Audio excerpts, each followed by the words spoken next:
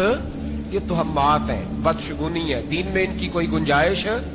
آپ نظر ماننے سے پہلے بھی کسی عالم سے رابطہ کریں کہ میں منت مانگنے لگاؤں تو کیسے ماننی چاہیے کا طریقہ پوچھیں، ایسے ہی غلط چیز کی منت تھوڑی مان لی جائے گی۔ بہرحال آمدام برسرے مطلب حضرت ابراہیم کے لیے آگ جلائی گئی، 45 فٹ اونچی آگ ہے، پرندہ بھی اوپر سے گزرتا ہے تو نیچے گر جاتا ہے جل کے، اتنے دن لگا کے آگ جلائی گئی۔ اب حضرت ابراہیم کو جلایا جانے لگا ہے۔ یہاں تو موجیں ہے نا، جو کسی ادارے کا سربراہ ہے اس کے لیے موج ہے، کسی جگہ آفیسر بن گیا تو موج ہے، پیر صاحب کے لیے موج ہے، علامہ صاحب کے لیے موج ہے، خطیب صاحب کے لیے موج ہے۔ جلنا کس کو پڑتا ہے؟ وہ علی کوئی نہیں رہا اللہ، ماشاء اللہ وہ لوگ گزر گئے جو تکلیفیں سہ کے کام کرتے تھے، گزر گیا زمانہ۔ حضرت سیدنا ابراہیم علیہ السلام کو جلایا جانے لگا ہے تو اب اتنی بڑی آگ ہے تو ڈالیں کیسے؟ شیطان نے تجویز دی کہ منجنیق بناؤ، منجنیق، بڑے بڑے بانس باندھ کے ان کے نیچے رسا باندھو، وہ جس طرح جھولنے کے لیے جھولا بنایا جاتا ہے اس طرح ایک منجنیق پرانے زمانے میں اس میں پتھر رکھ کے پھینکے جاتے تھے دشمنوں پہ، وہ منجنیق بنائی گئی کہ دور سے حضرت ابراہیم کو پھینکیں گے۔ ہاتھ حضرت ابراہیم کے باندھ دیے، پاؤں مبارک باندھ دیے، پوری زمین پہ ایک نام لینے والا خدا کا، اور اس کو آج رسیوں میں جکڑا ہوا ہے۔ جب پھینکا جانے لگا نا آگ میں تو حوریں رونے لگی، فرشتے تڑپنے لگے، اے اللہ یہ کیا ہونے لگا ہے؟ ایک تیرا خلیل اور وہ بھی آگ میں۔ فرمایا جاؤ جا کے اس سے کہو اگر تمہاری مدد لیتا ہے تو اسے بچاؤ۔ ہوا کا فرشتہ آیا، کہا ابراہیم اگر تو کہے، او بھائی ان چیزوں کو کہانی سمجھ کے نہ سنا کریں، یہ داستان نہیں، یہ وہ طریقے ہیں جو ہمارے رسول نے ہمیں اپنانے کا حکم ارشاد فرمایا ہے، جو عقیدے، یہ وہ نظریات ہیں جو ہمیں اوڑھنے کو کہا گیا، اپنے رب کریم کی رضا پہ راضی رہنے کے یہ وہ خوبصورت مواقع ہیں صوفیاء نے جن کو بنا کر سمجھا کر ہم تک پہنچایا ہے۔ یہ ہے اہل طریقت کی باتیں، وہ کہتے ہیں یار جس حال میں رکھے راضی رہنا ہے۔ حضرت ابراہیم علیہ السلام کو پھینکا جا رہا ہے، فرشتہ آیا، اے اللہ کے خلیل اگر حکم دو تو اتنی ہوا چلاؤں کہ نمرودی جل جائے سارے، آگ ان پہ پھینک دی جائے۔ آپ نے فرمایا تو جا، تجھ سے مجھے کوئی کام نہیں۔ تھوڑی دیر کے بعد پانی کا فرشتہ آیا، کہا حضور اتنی بارش برساؤں گا کہ آگ بجھ جائے گی۔ فرمایا تو جا، تجھ سے کوئی کام نہیں۔ اب جب منجنیق میں رکھ دیے گئے، آگ میں جانے کا لمحہ ہے، تیاری ہے، حضرت جبریل امین حاضر خدمت ہوئے، کہا ابراہیم کوئی حاجت؟ فرمایا تجھ سے کوئی نہیں۔ کہا چلو مجھ سے نہیں تو رب کریم سے ہی بات کر لو، مجھے پتا ہے میں چھوٹا ہوں، آپ مجھ سے مدد کیوں لوگے، رب کریم سے ہی بات کر لیں۔ تو حضرت ابراہیم کہنے لگے جبریل یہ بتا، رب کو نہیں پتا اس کا خلیل کس حال میں ہے، اسے نہیں پتا میں کس حال میں ہوں، میرے ہاتھ بندے ہیں، پیر بندے ہیں آگ میں، اسے نہیں پتا؟ بتایا تو اسے جاتا ہے جسے خبر نہ ہو، تو اگر اسے پتا ہے، اگر وہ جلانے پہ راضی ہے تو میں بھی جلنے کو تیار ہوں، میں تیار ہوں، میں تیار ہوں۔ اسے کہو ٹھیک ہے۔ حضرت سیدنا ابراہیم علیہ السلام کو منجنیق میں ڈال کے جو پھینکا آگ میں، یا نار کونی بردم و سلاما علی ابراہیم، اللہ نے فرمایا اے آگ میرے ابراہیم پہ ٹھنڈی بھی ہو جا اور سلامتی والی بھی ہو جا۔ حضرت ابراہیم کو دو فرشتوں نے بٹھا دیا زمین پہ، پھول کھلے ہیں، کونپلیں مہک رہی ہیں، کلیاں خوشبو دے رہی ہیں۔ حضرت ابراہیم نے سر سجدے میں رکھ دیا، سبحان اللہ والحمد للہ ولا الہ الا اللہ واللہ اکبر۔ حضرت ابراہیم اللہ کی تسبیح پڑھنے لگے، رب کریم کا شکر بجا لانے لگے۔ نکلے وہاں سے، کچھ دن گزر گئے، نکلے، حکم ہو گیا ابراہیم علاقہ چھوڑ دو۔ حضرت ابراہیم علیہ السلام وہاں سے نکل کے مصر آئے، چچا کے پاس ٹھہرے، انہوں نے اپنی بیٹی جناب سارہ کا نکاح کر دیا۔ کچھ آگے بڑھے تو ایک ظالم بادشاہ سے ٹکرائے، اس نے ایک شہزادی، ایک بادشاہ کی بیٹی قید کی ہوئی تھی، جناب ہاجرہ نام تھا، ان کو قید سے چھڑا کے ساتھ لائے۔ حضرت لوط علیہ السلام بھی ساتھ، یہ 4 لوگوں کا قافلہ چلا، فلسطین میں جا کے پڑاؤ ڈالا، گھر بار چھوڑا، تبلیغ شروع ہوئی۔ حضرت ابراہیم کے گھر میں 2 خواتین ہیں، ایک آپ کی بیوی ہیں، ایک حضرت ہاجرہ ہے، اولاد کوئی نہیں۔